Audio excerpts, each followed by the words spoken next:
الحمد لله نحمده ونستعينه ونستغفره ونؤمن به ونتوكل عليه ونعوذ بالله من شرور انفسنا ومن سيئات اعمالنا من يهده الله فلا مضل له ومن يضلل فلا هادي له واشهد ان لا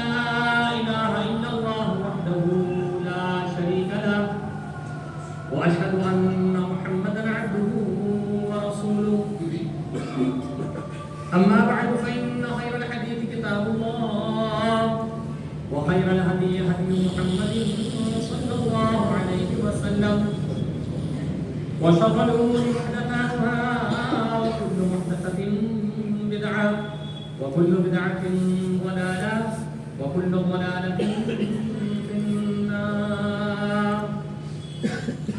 فقد قال الله سبحانه وتعالى في القرآن المجيد والفرقان الحميد أعوذ بالله السميع العليم من الشيطان الرجيم يا أيها الذين آمنوا كتب عليكم الصيام كما كتب على الذين من قبلكم لعلكم تتقون وعن أبي هريرة رضي الله تعالى عنه قال قال رسول الله صلى الله عليه وسلم من قام رمضان إيمانا واحتسابا غفر له ما تقدم من ذنبه ومن صام رمضان إيمانا واحتسابا غفر له ما تقدم من ذنبه رواه البخاري ومسلم في صحيحهما.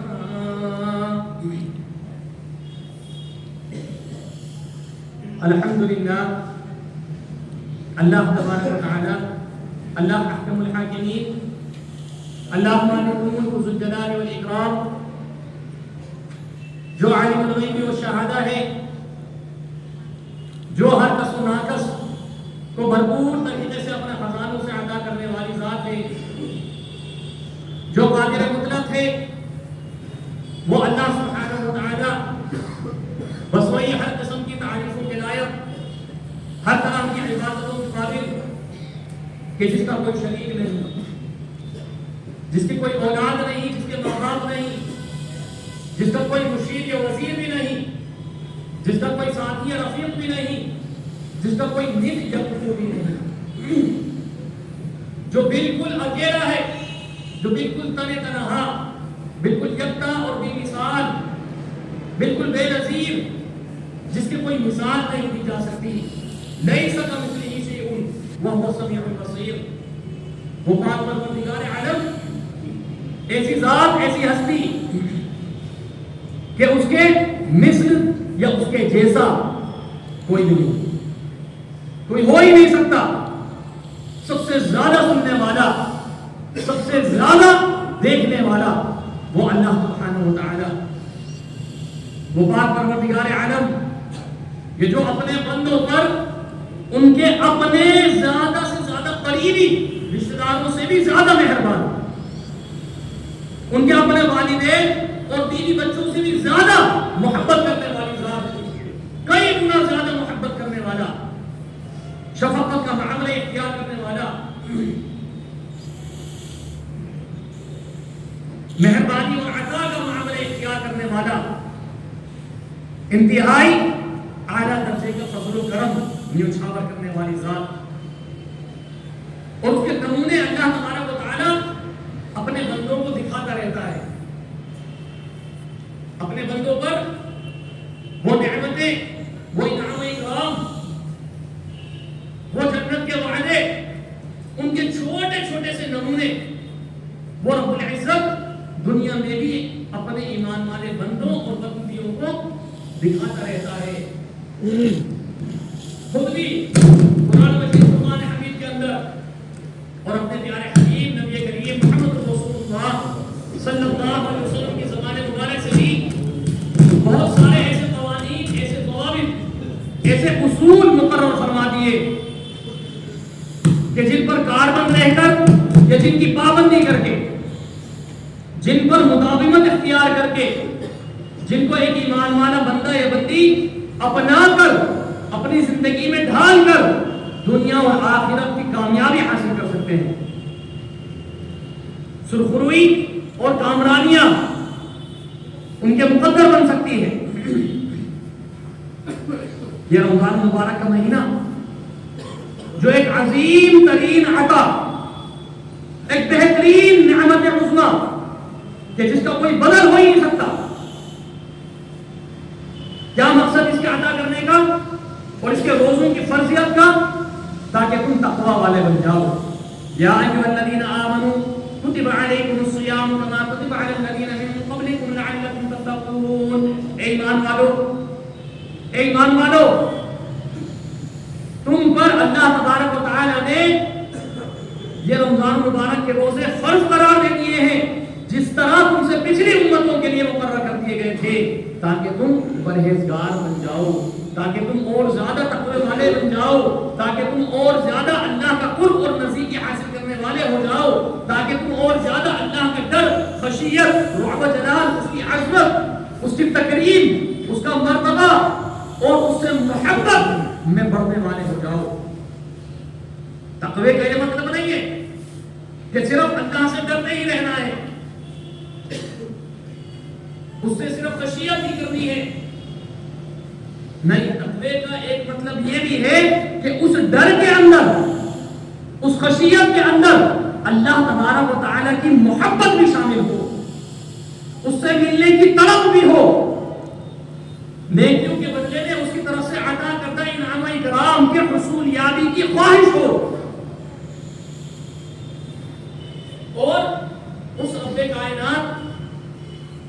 کی طرف سے گناہوں کی وجہ سے ملنے والے عذاب سے بچنے کی فکر بھی ہو. یہ ہے اصل تقوی. تو اس تقوی کو اختیار کرنا، اس میں اضافہ کرتے رہنا، ان گنتی کے 29-30 دنوں کے اندر اپنی تربیت، اپنی اصلاح، اپنی ٹریننگ، اپنے شب و روز کے معمولات کو اس انداز سے گزار کر اس پورے مہینے کو مکمل کر لینا کہ جس کی وجہ سے بقیہ 11 مہینوں میں تم اسی طریقے سے تقوی کو اختیار کیا رہو، اسی طرح اللہ سے ڈرنے والے بنے رہو، اسی طریقے سے نمازوں کی پابندی کرتے رہو، اسی طریقے سے تلاوت کلام اللہ کے اندر آگے بڑھتے رہو، اسی طریقے سے اللہ رب العالمین کے راستے میں خرچ کرنے کے لیے ایک دوسرے سے سبقت لے جانے کی کوششیں کرتے رہو. یہ ٹریننگ کا مہینہ، یہ تربیت کا مہینہ. اور یہ روزے جو عطا ہوئے، اللہ اکبر کبیرہ، بخاری مسلم کی روایت، اللہ کے پیارے حبیب نبی کریم محمد رسول اللہ صلی اللہ علیہ وسلم ارشاد فرماتے ہیں کہ روزہ بندہ میرے لیے رکھتا ہے اور اس کا اجر میں ہی دینے والا ہوں. اس کے اجر کی اصل حقیقت، اصل ثواب فرشتوں کو بھی نہیں بتائی گئی، نبیوں کو بھی نہیں بتایا گیا، یہاں تک کہ اللہ سبحانہ و تعالیٰ نے اپنے سب سے زیادہ مقرب، سب سے زیادہ مشرف، سب سے زیادہ مقرب آخری نبی محمد عربی صلی اللہ علیہ وسلم کو بھی نہیں بتایا.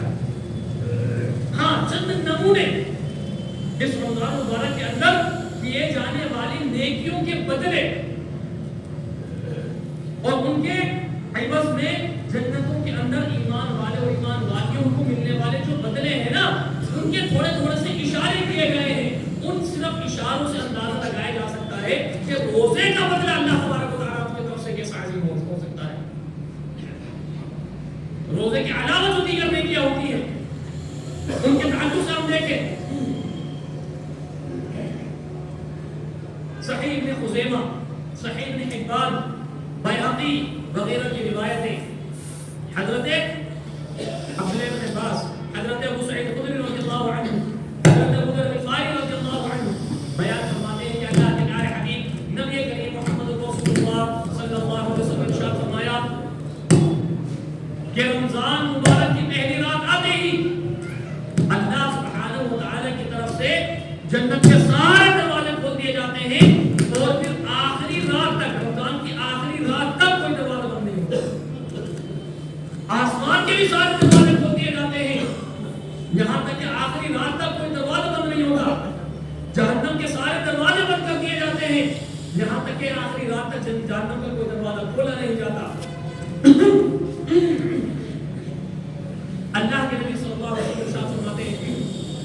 انہی حدیثوں کے اندر آگے یہ الگ الگ الفاظوں کے ساتھ یہ الگ الگ روایتیں ہیں جن کو مجتمع کر کے اس کا ایک مفہوم کی شکل میں آپ کو بتا رہا ہوں. آگے اللہ کے پیارے حبیب نبی کریم محمد رسول اللہ صلی اللہ علیہ وسلم نے ارشاد فرمایا کہ جو ایمان والا یا ایمان والی بندی اس رمضان مبارک کے مہینے میں نوافل میں سے کوئی ایک سجدہ کرتا ہے, نوافل ادا کیے جا رہے ہیں, اس کے اندر جو سجدے ہو رہے ہیں نا, ایک سجدے کے بدلے میں اللہ سبحانہ و تعالیٰ 1500 نیکیاں لکھ دیتا ہے اس کے لیے. ہر ایک سجدے کے بدلے میں 1500 نیکیاں لکھی جا رہی ہیں. صرف اتنا نہیں, اللہ کے پیارے حبیب نبی کریم محمد رسول اللہ صلی اللہ علیہ وسلم ہمارے آگے کہ اس کے بدلے میں صبح طلوع آفتاب سے لے کر غروب آفتاب تک 70,000 فرشتے اس کے لیے مغفرت کی دعائیں کر رہے ہوتے ہیں. جنت کے اندر اس ایک سجدے کے بدلے میں اللہ کی طرف سے ایسا طویل و عریض درخت لگا دیا جاتا ہے کہ جس کے سائے میں کوئی سوار 500 سال تک چلتا رہے. ایسا درخت لگا دیا جاتا ہے اس شخص کے لیے. اور وہ ایمان والا اگر ایمان والا ہو تو اللہ کے پیارے حبیب نبی کریم محمد رسول اللہ صلی اللہ علیہ وسلم ارشاد فرماتے ہیں کہ پہلی رات کے ہوتے ہی جب جنتوں کے دروازے کھول دیے جاتے ہیں, جہنم کے بند کر دیے جاتے ہیں, آسمانوں کے دروازے کھول دیے جاتے ہیں, ساتھ ہی ساتھ عرش کے نیچے سے ایک بہترین اور بڑی پیاری ہوا چل رہی ہوتی ہے جو جنت کے درختوں کے پتوں کو لگتی ہوئی ایسی خوشبو اور بہترین اور دلکش آواز نکالتی ہے کہ اس آواز کو سن کر جنت کی حوریں جنتی محلوں کی بالا خانوں میں, چھجوں پر, صحنوں میں اور بالکنیوں میں آ جاتی ہیں اور اس خوشبو آواز کو سن کر مسرور ہو جاتی ہیں, دیوانہ وار ہو کر اللہ رب العالمین کے بارگاہ میں التجا کرتی ہیں کہ اے مولا یہ آج کیسی عظیم الشان رات ہے, یہ کون سا مبارک مہینے کا آغاز ہونے جا رہا ہے. داروغہ جنت انہیں بتاتا ہے کہ یہ رمضان مبارک کا مہینہ شروع ہو رہا ہے اور اس کے انعام و اکرام, اس کی فضیلتیں بتانے لگ جاتا ہے. پھر وہ حوریں دعائیں فرماتی ہیں, دعائیں کرتی ہیں, اے رب ذوالجلال والاکرام اس مہینے میں ہمارے ہونے والے خاوندوں اور شوہروں کو مقرر فرما دے,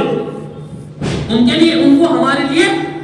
مقرر فرما دے کہ ہماری آنکھیں ان سے ٹھنڈی ہوں اور ان کی آنکھیں ہم سے ٹھنڈی ہوں, ہم ان کے لیے چین و سکون کا ذریعہ بنے اور وہ ہمارے لیے چین و سکون کا سبب بنے. پھر اللہ کے پیارے حبیب نبی کریم محمد رسول اللہ صلی اللہ علیہ وسلم ارشاد فرماتے ہیں کہ رمضان مبارک کے مہینے کے اندر ایک دن میں جو ایمان والا بندہ عبادت میں مشغول رہتا ہے تو اس کے بدلے میں ایک حور سے اس کا نکاح کر دیا جاتا ہے. دن بھر کی عبادت, ایک دن کی عبادت کے بدلے میں ایک حور سے اس کا نکاح کر دیا جاتا ہے. موتیوں کے خیمے میں وہ نکاح ہوتا ہے جس کا ذکر سورہ رحمان میں اللہ تبارک و تعالی نے فرمایا کہ حور مقصورات فی الخیام, محلوں میں اور بہترین موتیوں کے خیموں میں وہ حوریں موجود ہوں گی. ان حوروں سے ایک حور سے ایک دن کی عبادت کے بدلے میں, ابھی روزے کا معاملہ ہو ہی نہیں رہا کیونکہ وہ تو بیان ہی نہیں ہوا نا, وہ بیان ہی نہیں کیا گیا ہے کسی کے لیے. اس کے علاوہ جو دیگر نیکیاں ہیں, جو دیگر عبادت ایک ایمان والا بندہ صرف اللہ کی رضا کے لیے اس رمضان مبارک کے اندر کر رہا ہوتا ہے, ابھی تو صرف اس کا ذکر ہو رہا ہے. ایک حور سے ایک دن کی عبادت کے بدلے نکاح کر دیا گیا موتیوں بھرے خیمے اور حور اور محلوں کے اندر, اور وہ حوریں ایسی ہوتی ہیں کہ 70 لباس ان کو عطا کیے ہوئے ہوتے ہیں, ہر ایک لباس دوسرے سے جدا, رنگ میں بھی, خوبصورتی میں بھی, زیب و زینت میں بھی, آلائش و آسائش میں بھی. 70 طرح کے عطر ان کو دیے جاتے ہیں, ہر ایک عطر کا کی خوشبو جدا. 70,000 خادمائیں لونڈیاں ان کے لیے موجود ہوتی ہیں ایک ایک حور کے لیے, اور 70,000 غلام ان کے لیے موجود ہوتے ہیں. ہر ایک غلام کے ہاتھ میں سونے کا تھال ہوتا ہے جس میں اللہ سبحانہ و تعالی کی طرف سے جنت کی ساری نعمتیں اس کے اندر رکھ دی جاتی ہیں, اور ہر ایک لقمے کا مزہ اور ذائقہ بالکل جدا جدا الگ الگ ہوتا ہے. اللہ کے پیارے حبیب نبی کریم محمد رسول اللہ صلی اللہ علیہ وسلم ارشاد فرماتے ہیں کہ یہی سارے انعام و اکرام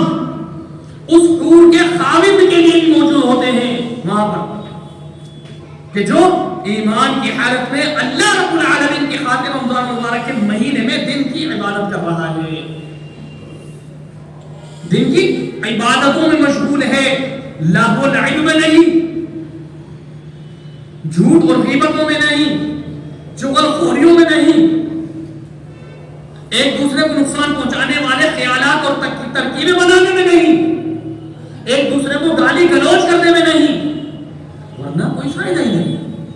قطعی طور پر کوئی فائدہ نہیں میرے بھائیوں۔ بخاری مسلم کی روایت، اللہ کے پیارے حبیب نبی کریم محمد رسول اللہ صلی اللہ علیہ وسلم ارشاد فرما رہے ہیں، من لم يدع قول الزور والعمل به فليس لله حاجة في ان يدع طعامه وشرابه، جو شخص بھی قول زور کو نہ چھوڑے، بری باتوں کو رمضان کے روزے میں نہ چھوڑے،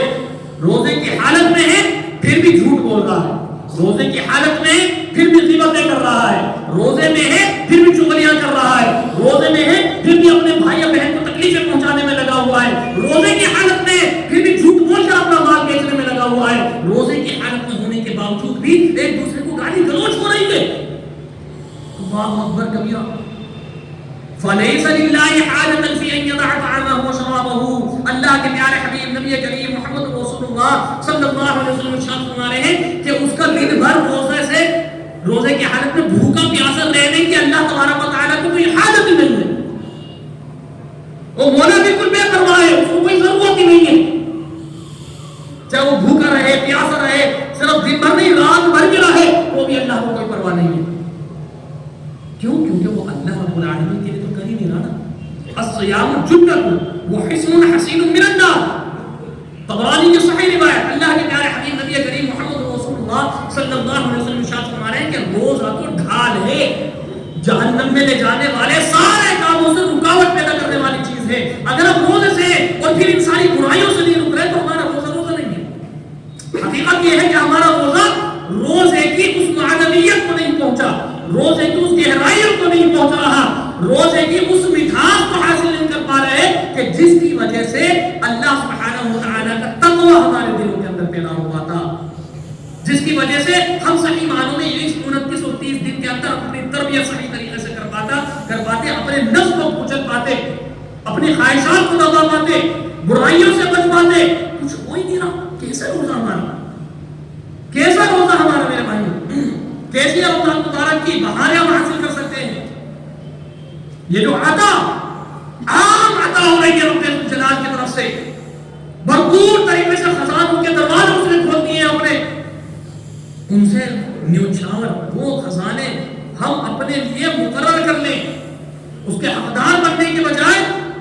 ہم ایک سے مبارک مہینے کے اندر بھی ساری خرافاتوں سے بات نہیں آ رہے، غلط فتووں پر عمل کرنے سے باز نہیں آ رہے، مسائل کا انکار کرنے سے باز نہیں آ رہے، احادیث کا انکار کرنے سے باز نہیں آ رہے، اللہ اور اس کے پیارے حبیب نبی کریم محمد رسول اللہ صلی اللہ علیہ وسلم کی طرف سے جو احکامات و ارشادات اس رمضان مبارک کے تعلق سے ہیں، اس کا ہم پاس و لحاظ نہیں کر رہے، اس کا ہمیں ذرا خیال نہیں ہے۔ آپ نبی علیہ السلام کیا فرما رہے ہیں؟ من قام رمضان ایمانا و احتسابا غفر له ما تقدم من ذنبه۔ اللہ اکبر کبیرہ، اور کیا چاہیے بندے کو؟ بخاری و مسلم، جامع ترمذی، مسند احمد، ابو داؤد، ابن ماجہ، نسائی کی روایت ہے، کیا فرما رہے ہیں کہ جس شخص نے ایمان اور احتساب کے ساتھ قیام اللیل کیا، راتوں کی نمازیں ادا کری، تراویحوں کو بجا لاتا رہا، پچھلے سارے گناہ اس کے معاف، پچھلے سارے کے سارے اس کے گناہ معاف کر دیے جاتے ہیں۔ شرط کیا ہے؟ ایمان اور احتساب، اللہ تبارک و تعالیٰ کا حکم، نبی محترم صلی اللہ علیہ وسلم کا طریقہ، ایمان یہ احتساب، اپنا محاسبہ کرتے ہوئے، نیکیوں کی امید کے ساتھ، اپنے گناہوں کی بخشش کی تمنا کرتے ہوئے،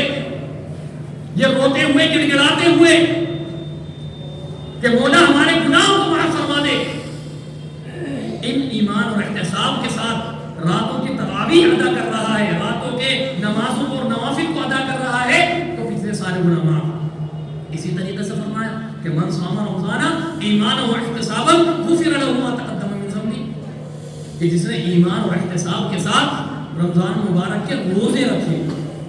تو ایمان اور احتساب یہ جو شرط رکھ دی ہے نا، یہ شرط ہے ہی وہی کہ ہر برائی سے بچتے ہوئے، ہر نافرمانی کے کام سے اجتناب کرتے ہوئے، پرہیز کرتے ہوئے. سرکش اور بڑے بڑے جنات اور شیاطین کو قید کر دیے گئے، وہ، لیکن اس کے باوجود بھی ہم دیکھتے ہیں کہ گناہوں کا ارتکاب ہوتا ہے، جھوٹ بولا جا رہا ہے، غیبتیں ہو رہی ہیں، امانت میں خیانتیں ہو رہی ہیں. تو کیا مطلب ہے کہ سرکش اور بڑے بڑے شیاطین جو ہیں وہ قید کر دیے گئے ہیں. جو چھوٹے چھوٹے شیاطین ہیں نا، چیلے چپاٹوں کی شکل میں، چاہے وہ جنوں میں سے ہوں یا انسانوں میں سے ہوں، وہ چھوٹے ہوئے ہیں، وہ کھلے ہوئے ہیں. اور یہ صحیح بخاری کی روایت کے ذریعے سے ہمیں پتہ چل رہا ہے، اور قرآن کی آیتوں سے بھی ہمیں پتہ چل رہا ہے. الذی یوسوس فی صدور الناس من الجنۃ والناس، کہ جو دلوں کے اندر وسوسے داخل کرتے ہیں، چاہے وہ جنوں میں سے ہو یا انسانوں میں سے ہو. تو انسانوں کے اندر بھی ایسے بہت سارے ہوتے ہیں کہ سرکش شیاطین اور جنات ہمارے قریب نہیں آ پا رہے، اللہ کے حکم سے ان کو جکڑ دیا گیا ہے. لیکن اس کے باوجود بھی ہمارے ساتھ اٹھنے بیٹھنے والا شخص، ہمارے ساتھ چلنے پھرنے والا شخص، ہمارے سرکل میں کوئی ایسا بندہ، ہمارا کوئی ایسا یار دوست، ہماری کوئی ایسی سہیلی یا بہن جو ہمیں نیکیوں کے کاموں میں آگے نہیں بڑھنے دے رہا، اس میں رکاوٹیں پیدا کر دیتا ہے. کوئی سنت کا کام ہمیں پتہ چل رہا ہے تو اس میں تعویلیں پیش کر کے کسی نہ کسی طریقے سے اس میں رکاوٹیں کی جا رہی ہیں تاکہ اس سنت کا عامل نہ بن جائے. مثال کے طور پر ذرا اندازہ لگائیں، روزہ جیسا عظیم ترین فریضہ جس کا بدلہ اللہ رب العالمین کے علاوہ کسی کو نہیں پتا، اور یہ وہ چیز ہے کہ جس کے تعلق سے اللہ کے پیارے حبیب نبی کریم محمد رسول اللہ صلی اللہ علیہ وسلم کی ایک حدیث میں آپ کو بتاؤں گا. مسند بزار کی حسن درسی کی روایت، حضرت عبداللہ بن عباس رضی اللہ عنہ بیان فرماتے ہیں کہ اللہ کے پیارے حبیب نبی کریم محمد رسول اللہ صلی اللہ علیہ وسلم نے ایک مرتبہ حضرت ابو موسیٰ اشعری کو سمندر میں کسی محاذ پر، کسی جنگ پر سردار بنا کر بھیجا. پانی کی کشتی میں سوار ہوئے، چلتے چلے جا رہے ہیں، بادبان بندے ہوئے ہیں، وہ کھول دیے گئے ہیں تاکہ ہوا کے زور سے جلدی سے جلدی سفر طے ہوتا چلا جائے. اندھیری دھوپ رات سفر چل رہا ہے، سمندر کے بیچوں بیچ پہنچ گئے ہیں. غیب سے آواز آتی ہے، اللہ تبارک و تعالی کی طرف سے کوئی مقرر کردہ فرشتہ ہے، وہ آواز لگاتا ہے کہ اے کشتی والو، میں آج تمہیں ایسی بات کی خبر دینے جا رہا ہوں جو اللہ سبحانہ و تعالی نے اپنے لیے مقرر کر دیا ہے کہ وہ اسے محروم نہیں کرے گا. حضرت ابو موسیٰ اشعری رضی اللہ عنہ جو اس کشتی کے اس پورے فوج کے کمانڈر ہیں، سپہ سالار ہیں، سردار ہیں، وہ کہتے ہیں ہاں کبھی کیا بات ہے، بتاؤ کیا بتانا چاہ رہے ہو، اللہ رب العالمین کا کیا فیصلہ ہے. پھر آواز آتی ہے غیب سے کہ اللہ تبارک و تعالی نے اپنے اوپر فرض کر لیا ہے، اپنے اوپر یہ حق بنا لیا ہے، یہ فرض اور واجب کر لیا ہے کہ جو بندہ اور بندی اس اللہ کے لیے گرمی کے دنوں میں ایک دن کا بھی روزہ رکھتا ہے، اللہ سبحانہ و تعالی اس کو قیامت کے دن اپنے خاص انعام و اکرام سے ایسا سیراب کرے گا کہ کبھی اس کو پیاس نہیں لگے گی، کبھی اس کو پیاس نہیں لگے گی. یہ ایک دن کے روزے کا بدلہ، جو فرض روزے ہیں نا ان کی بات نہیں ہو رہی، یہ عام روزوں کی بات ہو رہی ہے. راوی حدیث حضرت عبداللہ بن عباس رضی اللہ عنہ بیان فرماتے ہیں کہ میں نے اکثر و بیشتر دیکھا حضرت ابو موسیٰ اشعری، یہی حدیث والے جن کو کمانڈر بنا کے بھیجا، حضرت ابو موسیٰ اشعری رضی اللہ عنہ کو، کہ وہ سخت ترین گرمی کے حالت میں بھی، کہ جب انسان پسینے سے تر بتر ہو جاتا ہے پسینے سے اور پیاس سے حالت خراب ہونے لگتی ہے، ایسے دنوں کا انتظار کیا کرتے تھے اور پھر ایسے دنوں میں روزہ رکھا کرتے تھے. اس بدلے کی تمنا اور شوق کرتے ہوئے. عام روزوں کے تعلق سے اور کچھ حدیثیں دیکھیں. ہم اللہ کے پیارے حبیب نبی کریم محمد رسول اللہ صلی اللہ علیہ وسلم ارشاد فرما رہے ہیں, بخاری مسلم کی روایت ہے کہ جو بندہ اللہ سبحانہ و تعالیٰ کے لیے ایک دن کا روزہ رکھتا ہے, اللہ رب العالمین اس کے اور جہنم کے درمیان 70 سال کی مسافت پیدا کر دیتا ہے.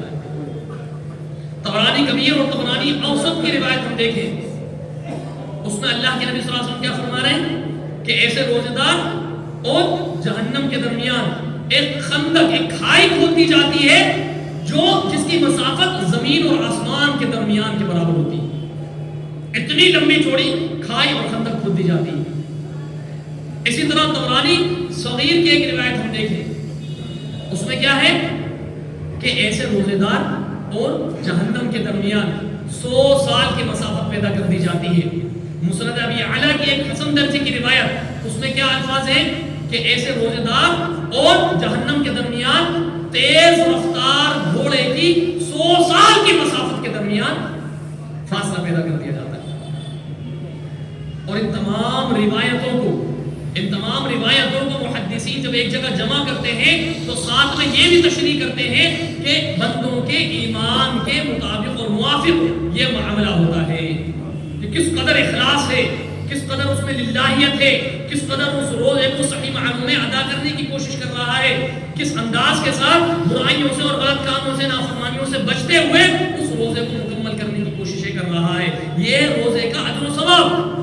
اب ذرا اندازہ لگائیں کہ وہ روزہ جو اتنا عظیم ترین تھا اس کی ابتدا ہی ہم غلط طریقے سے کر دیں. اس کی ابتدا یعنی اصل بنیاد سحری کا معاملہ لے لیجیے. سحری کے تعلق سے کیا فرمایا؟ تسحروا فإن في السحور برکہ, کہ سحری کرنے والوں سحری کیا کرو کیونکہ سحری میں اللہ سبحانہ و تعالیٰ نے برکتیں رکھی ہیں. یہود و نصارہ کی طرح نہ ہو جاؤ, ان کی مخالفت کرو, وہ بغیر سحری کے روزہ رکھتے ہیں, لیکن تم ایمان والوں کے لیے ضروری ہے کہ تم سحری کر کے روزہ رکھو. چاہے ایک کھجور ہی رکھا لو, چاہے ایک پانی ہی پی لو, اگر حاجت نہیں ہو رہی ہے تو تھوڑا بہت ہی 2 لقمے ہی کھا لو, 3 لقمے ہی کھا لو, لیکن اس کی برکتوں کو حاصل کرنے کی کوشش کرو اس کے اصل وقت پر. یعنی 11 بجے 12 بجے 1 بجے 2 بجے گھومنے کے لیے نکلے ہوئے ہیں, ہوٹلوں میں پہنچے ہوئے ہیں اور وہاں سے کھا پی کر آ رہے ہیں کہ ہم نے تو سحری کر لی. نہیں, اللہ کے پیارے حبیب نبی کریم محمد رسول اللہ صلی اللہ علیہ وسلم اور صحابہ کرام رضوان اللہ علیہم اجمعین کا وطیرہ, عادت اور معمول کیا تھا کہ فجر کی اذان ہونے تک کھاتے رہتے تھے. سنن ابو داؤد کی بھی روایت ہے, اللہ کے نبی صلی اللہ علیہ وسلم کیا ارشاد فرما رہے ہیں کہ اذان ہو جائے پھر بھی اگر تمہارے ہاتھ میں کوئی لقمہ ہو تو اس کو پورا کر لو. حضرت عبداللہ بن ام مکتوم اور حضرت بلال حبشی رضی اللہ عنہما کو دونوں کو مقرر کر دیا. سحری کی اذان دے رہے ہیں حضرت بلال اور فجر کی اذان دے رہے ہیں حضرت عبداللہ بن ام مکتوم. محدثین لکھتے ہیں کہ حضرت بلال رضی اللہ تعالی عنہ سحری کی اذان دے کر, دیکھیں یہ بھی سنت ہے, نگارے بجانا, ڈھول تاشے پیٹنا, سائرن لگانا, گلیوں میں چھوڑ دینا کسی کو آواز لگانے کے لیے کہ ڈنڈے لے کے بجاتا رہے, وہ آوازیں لگا رہے, اعلان کرتا پھرتا. نہیں, یہ سنت نہیں. سنت ہے سحری کی اذان کا ہونا. حضرت بلال سحری کی اذان دے رہے اونچی جگہ پر کھڑے ہو کر, اور پھر وہیں بیٹھ جایا کرتے تھے اذکار میں, اللہ کے ذکر میں مشغول ہو جایا کرتے تھے. جس کسی صحابیوں میں سے توفیق ہوتی کسی کو, وہ ان کے لیے سحری کا سامان وہیں لا کر دے دیتے, ورنہ اکثر و بیشتر ایسا ہوتا کہ وہ اسی طریقے سے بغیر کچھ کھائے پیے روزہ رکھ لیتے اور بس ایک آدھ کھجور ان کو میسر ہو جاتی تھی. ایسے عالم میں بھی وہ ان سنتوں کی پاسداری میں اپنے دل و جان کو لگا کر رکھ رہے ہیں. محدثین لکھ رہے ہیں کہ جب فجر کی اذان کا وقت ہو جاتا تب وہ نیچے اترا کرتے تھے اور حضرت عبداللہ بن مکتوم کو وہ حضرت بلال اور دیگر دوسرے صحابہ کہا کرتے تھے کہ بھئی اب اذان کا وقت ہو گیا, اوپر چڑھ جاؤ اور اذان دے دو. تب وہ اوپر چڑھتے اور اذان دیتے. تو یہ سنت. اب اس سحری جو اصل روزے کی بنیاد ہے, جس میں بے پناہ برکتیں ہیں، جس کا حکم اللہ کے نبی صلی اللہ علیہ وسلم دے رہے ہیں، تو اس روزے کی بنیاد ہم ایک بدعت کے طور پر رکھ لیں، بدعت سے اس کی ابتدا کر لیں، تو روزوں کا فائدہ کیا واقعی میں ہم اپنے ایمانوں کو تھوڑا سا کھنگول کر یہ اندازہ لگانے کی کوشش کریں کہ روزے جیسی عظیم ترین عبادت کی ابتدا اگر کسی بدعت کے ذریعے سے ہو جائے تو کیا واقعی میں وہ روزہ اس کے پیچھے حاصل ہونے والے انعام و اکرام کیا مستحق بن پائیں گے؟ وہ تو کوئی عمل قبول نہیں ہو رہا نا۔ اور بدعت ہم اس میں کیا شامل کر لیتے ہیں کہ روزے کی نیت زبان کے ذریعے سے ادا کرنے لگ جاتے ہیں، الفاظوں کی شکل میں ادا کرنے لگ جاتے ہیں، جبکہ جامع ترمذی کی حدیث ہے، اللہ کے پیارے حبیب نبی کریم محمد رسول اللہ صلی اللہ علیہ وسلم کا فرمان، ان کی زوجہ محترمہ حضرت حفصہ رضی اللہ عنہا بیان فرماتی ہے کہ من لم یجمع الصیام قبل الفجر فلا صیام له، جس نے فجر سے پہلے روزے کی نیت نہیں کی اس کا روزہ نہیں ہوا۔ تو روزے کی نیت تو کرنی ہے، یہ تو ضروری ہے بالکل، ورنہ اس کا روزہ ہوگا ہی نہیں۔ جب روزے کے تعلق سے اور نیت کے تعلق سے اتنی واضحت کے ساتھ اللہ کے نبی صلی اللہ علیہ وسلم بیان فرما رہے ہیں، اور ذرا اندازہ لگائیں اللہ کے پیارے حبیب نبی کریم محمد رسول اللہ صلی اللہ علیہ وسلم نے کتنی باریک اور چھوٹی چھوٹی باتوں تک کو آپ نے کھول کر اور عمل کر کے بتایا۔ یہاں تک میں آپ کو ایک حدیث بتاؤں، دارقطنی کی صحیح اور حسن درجے کی روایت ہے، اللہ کے نبی صلی اللہ علیہ وسلم کا معمول کیا تھا کہ آپ کیا سکھا رہے ہیں کہ صبح اٹھنے کے بعد جب آنکھوں کو صاف کرنا ہو نا تو اس طریقے سے صاف کرو، انگوٹھوں کے ان کونوں سے صاف کرو، ان کونوں سے صاف کرو۔ دعا پڑھتے سو کر اٹھنے کی 3 مرتبہ ناک جھاڑتے الٹے ہاتھ سے، اور پھر 3 مرتبہ اس طریقے سے کرتے، پورے ہاتھ پھیرتے چہرے پر 3 بار۔ مطلب اتنی باریک چیزیں اللہ کے نبی صلی اللہ علیہ وسلم سکھا رہے ہیں، تو نیت کے الفاظ نہ سکھاتے؟ آپ بھی بتا دیتے کہ بسم اللہ نویت من شہر رمضان پڑھ لینا اور اس کے ذریعے سے تم نیت کر لینا روزے کی، لیکن نہیں سکھا رہے۔ آپ تو یہ بتا رہے ہیں کہ دل کے ارادے کا نام نیت ہے۔ صبح فجر، طلوع فجر سے پہلے دل میں ارادہ کر لینا ہے تم نے کہ میں نے اگلے دن یا صبح کا جو روزہ رکھنا ہے، فلاں دن کا روزہ رکھنا ہے میں نے۔ اب جو اس طریقے کے زبان سے الفاظوں کو ادا کر کے، اور ان الفاظوں کا کہیں کوئی ثبوت نہیں، کتب احادیث کو کھنگال ڈالیے، چھان لیجیے بالکل، جتنی بھی مستند روایتیں ہیں قابل عمل احادیث مبارکہ ہمیں ملتی ہیں، کسی بھی کتب حدیث کے اندر کہیں آپ کو نماز کے لیے یا روزے کے لیے زبان سے نیت کے طور پر الفاظ ادا کرنا نہیں ملے گا، نہیں ملے گا بالکل بھی۔ اور یہ سراسر بدعت ہے، یہ میں نہیں کہہ رہا، یہ کون کہہ رہا ہے؟ ملا علی قاری حنفی محلی رحمۃ اللہ علیہ کہہ رہے ہیں، علامہ ابن الحمام رحمۃ اللہ علیہ ہدایہ کی شرافۃ القدیر میں لکھ رہے ہیں، شاہ عبد الحق محدث دہلوی کے والد شاہ ولی اللہ کے والد شاہ عبد الحق محدث دہلوی صفۃ السعادہ کے شرح میں لکھ رہے ہیں، ہدایہ جلد 1 صفحہ 22 کے اندر موجود ہے، در مختار جلد 1 صفحہ 144 کے اندر لکھا ہوا ہے۔ اور کیا لکھا ہوا ہے کہ نماز کے لیے یا روزے کے لیے زبان سے نیت کرنا یہ بدعت ہے، خلاف شرع ہے، اس کا کہیں کوئی ثبوت یا دلیل نہیں ہے، نہ اللہ کے پیارے حبیب نبی کریم محمد رسول اللہ صلی اللہ علیہ وسلم سے ثابت، نہ صحابہ کرام سے ثابت، نہ تابعین سے ثابت، نہ تبع تابعین سے ثابت، نہ امامان ائمہ 4 میں سے کسی سے ثابت، یعنی نہ امام ابو حنیفہ رحمۃ اللہ علیہ سے ثابت، نہ امام مالک رحمۃ اللہ علیہ سے ثابت، نہ امام شافعی رحمۃ اللہ علیہ سے ثابت، نہ امام احمد بن حنبل رحمۃ اللہ علیہ سے ثابت، کسی سے ثابت نہیں۔ تو ہم اندازہ لگائیں کہ ایسی بدعتوں کے آغاز کے ذریعے سے ایک روزے کو رکھ کر ہم کیا کر رہے ہیں، جبکہ اللہ رب العالمین کیا فرما رہا ہے سورہ محمد کے اندر، یا ایھا الذین آمنوا اطیعوا اللہ واطیعوا الرسول ولا تبطلوا اعمالکم، اے ایمان والو اللہ اور اس کے رسول کی اطاعت اور فرمانبرداری کرتے رہو، ان کی نافرمانی کر کے اپنے اعمالوں کو برباد، ضائع و تباہ نہ کرو۔ اور اللہ کے نبی صلی اللہ علیہ وسلم کیا فرما رہے ہیں کہ ایاکم محدثات الامور، دیکھو نئی باتوں سے بچنا، بدعتوں سے بچتے رہنا، ان سے دور رہنا، ان کو اپنی نیکیوں میں اپنی عبادتوں میں شامل نہ ہونے دینا، ورنہ ساری نیکیاں برباد۔ صحیح مسلم کی حدیث اللہ کے نبی صلی اللہ علیہ وسلم کے ارشاد فرما رہے ہیں، کیا ارشاد فرما رہے ہیں کہ ایک بندے کے اعمال قبول ہوتے رہتے ہیں جب تک وہ بدعت کا ارتکاب نہ کر لے، جہاں بدعت کا ارتکاب کیا، بدعت اس سے سرزد ہوئی، وہ قبولیت کا دروازہ بند، کوئی عمل قبول نہیں ہو رہا۔ تو یہ آغاز کا معاملہ ہمارا دیکھ لیجیے۔ پھر ہم نے روزہ رکھ لیا، سارے معاملات ہوتے چلے گئے، دن بھر ہم نے جیسے تیسے کیسے کر کے گزارا، وہ ہم سب اچھی طرح سے جانتے ہیں کہ ہم اپنے ان روزوں کے دنوں کو کس طریقے سے گزارنے والے بن جاتے ہیں۔ اس کی تفصیل میں جانے کی ضرورت نہیں کیونکہ وقت بھی اجازت نہیں دے رہا۔ پھر آ جاتا ہے شام کا وقت۔ اس شام کے وقت میں اب ذرا اندازہ لگائیں، ایک نقطہ جس کی طرف میں خاص توجہ دلانے چاہوں گا، خاص طور سے مرد حضرات کو، اور خواتین بھی اس میں شامل ہوتی ہیں۔ مرد حضرات خود تو مسجدوں میں پہنچ جاتے ہیں، اللہ رب العالمین نے جن کو توفیق دی ہے وہ مسجدوں میں تلاوت کلام اللہ کر لیتے ہیں، خوب نوافل بھی ادا کر لیتے ہیں، آرام بھی کر لیتے ہیں اچھی طریقے سے،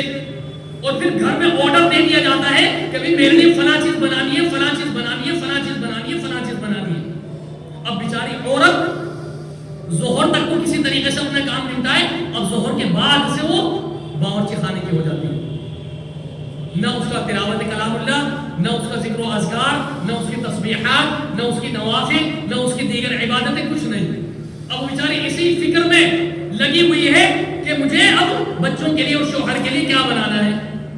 نہیں، یہ ظلم نہ کرو اپنی بیویوں پر، یہ ظلم عظیم اپنی بیویوں پر نہ کرو، ان کو شوق دلاؤ، ان کو ایسی تمنائیں اور ایسا ذوق دلانے کی کوششیں کرو کہ جس کے ذریعے سے وہ اگرچہ اپنے ان کاموں میں دل سے لگی رہے لیکن عبادتوں میں ان کی خلل پیدا نہ ہو۔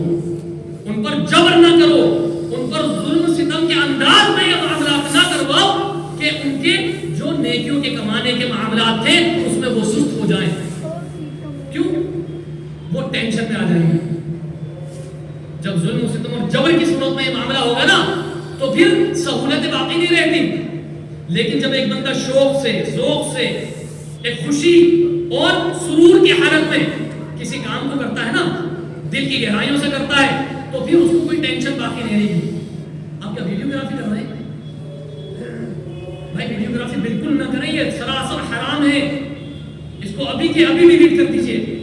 ورنہ قیامت کے دن میں آپ کو کر لوں گا۔ سخت ترین عذاب قیامت کے دن، صحیح مسلم کی روایت ہے، ان لوگوں کو دیا جائے گا، دو قسم کے لوگوں کو، کہ جو نبیوں کو قتل کرنے والے ہیں اور جو تصویر کشی کرنے والے ہیں۔ بس ایک حدیث میں نے بتا دی ہے، اللہ رب العالمین ہم سب کو نیک توفیق عطا فرمائے۔ میرے عزیزوں ذرا اندازہ لگائیں کہ اپنی گھر والیوں کو بھی موقع دیجیے، ان کے اندر شوق پیدا کیجیے۔ وہ قبولیت کا وقت ہوتا ہے جو اللہ کے پیارے حبیب نبی کریم محمد رسول اللہ صلی اللہ علیہ وسلم کی حدیث ہے نا کہ میری امت میں رمضان کے مہینے میں میری امت کو 5 انعام اکرام ایسے دیے گئے ہیں کہ جو پچھلی امتوں میں سے کسی کو نہیں عطا کیے گئے۔ ان میں سے ایک کیا ہے کہ افطاری کے وقت اس کی دعا قبول ہوتی ہے۔ تو یہ وہ وقت، یہ قبولیت کا وقت ہے اور عظیم ترین لمحہ ہے، موقع ہے، اس کو ہم ایسے نہ گوا دیں۔ صحابہ کرام سے ثابت، اللہم انی اسألک برحمتک التی وسعت کل شیء ان تغفر لی ذنوبی۔ سنن بہقی اور ابن ماجہ کی روایت ہے، حضرت عبداللہ بن عمرو بن عاص رضی اللہ عنہ بیان فرما رہے ہیں، اور ان کو دیکھا صحابہ نے، تابعین نے، کہ کثرت کے ساتھ ان اوقات میں، اسی طرح عبداللہ بن عمر کو بھی دیکھا گیا کثرت کے ساتھ روزے کے سے پہلے کے اوقات میں اس دعا کو کثرت کے ساتھ پڑھا کرتے تھے۔ اور پھر ایک آخری بات میں آپ کو بتاؤں، روزہ افطاری کرنے کا جو معاملہ ہوتا ہے اس میں بھی اللہ ہم سب پر رحم فرمائے، 2 طرح کے معاملات دیکھنے میں آتے ہیں۔ ایک وہ کہ جو سنت کو چھوڑ کر دوسری چیز میں پہنچ گئے، اور ایک دوسرے وہ کہ انہوں نے سنت میں ہی اتنا زیادہ اضافہ کر دیا کہ اس کی شکلیں بگاڑ دی، کہ روزہ افطار کرنے کی دعا، اللہم لک صمت وعلی رزقک افطرت۔ سنن ابو داؤد کی روایت، اور صرف سنن ابو داؤد میں نہیں ہے، یہ مصنف ابن ابی شیبہ میں بھی ہے، مصنف عبد الرزاق میں بھی ہے، طبرانی میں بھی ہے، اور دیگر کتب احادیث کے اندر بھی موجود ہے، جس کے راوی حضرت ابو ہریرہ بھی، حضرت انس بن مالک بھی، حضرت علی رضی اللہ عنہ بھی، اور دیگر صحابہ کرام بھی موجود ہیں۔ اور محدثین نے، جن میں سے علامہ البانی رحمۃ اللہ علیہ بھی ہیں، جو مشکات کی شرح میں اس سند کو حسن قرار دے رہے ہیں، کس وجہ سے؟ شواہد کی بنا بنیاد پر، کہ اس دعا کے الفاظ ان کے شواہد دیگر کتب میں مل رہے ہیں، اس لیے یہ حسن درجے کو پہنچ گئی ہے. جبکہ ذہب الظما وقلت العروق وثبت الاجر انشاءاللہ، جس کو امام ابو داؤد اسی دعا کے بعد فوراً لے کر آ رہے ہیں اسی باب میں، اس کے اندر بھی ضعف ہے. جس طرح اس میں ضعف ہے اسی طرح سے اس میں بھی ضعف ہے، لیکن اس کے شواہد نہیں مل رہے.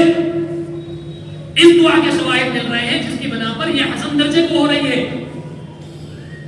تو روزہ افطار کرنے کی دعا جو ہے وہ اللہم لک صمت وعلی رزقک افطرت ہی ہے صرف، نہ اس میں اضافہ کرنا ہے نہ اس کو ختم کر دینا ہے. اللہم لک صمت وبک آمنت وعلیک توکلت وعلی رزقک افطرت نہیں، صرف اتنی سی دعا اللہم لک صمت وعلی رزقک افطرت اور بسم اللہ کہہ کر روزہ افطار کر لیجیے. ذہب الظما وابتلت العروق وثبت الاجر انشاءاللہ، روزہ کھولنے کے بعد کی یہ دعا محدثین بیان فرما رہے ہیں، اور اس کے مطلب سے بھی وہی ظاہر ہو رہا ہے. اللہ سبحانہ و تعالیٰ سے التجا ہے کہ مولا کریم ہم سب کو صحیح معنوں میں اوقات دعا کو، یعنی دعا کے اوقات ہیں ان کو پوری طریقے سے پیش کرانے کی توفیق عطا فرمائے. اپنے روزوں کو مکمل طریقے سے بغیر کسی لغو، جھوٹی اور غلط بات یا نافرمانیوں کی باتوں کو پورا کرنے کی توفیق عطا فرمائے. ہماری ان راتوں کی نمازوں کو رب العالمین اور دن کے روزوں کو شرف قبولیت عطا فرما دے. مکمل طور سے اپنی رضا کے لیے اور اپنے پیارے حبیب نبی کریم محمد رسول اللہ صلی اللہ علیہ وسلم کے طریقے کے مطابق موافقین کو پورا کرتے رہنے کی توفیق عطا فرما دے. آمین یا رب العالمین. اقول قولی ھذا استغفر اللہ لی ولکم ولسائر المؤمنین من کل ذنب واستغفروہ انہ هو الغفور الرحیم.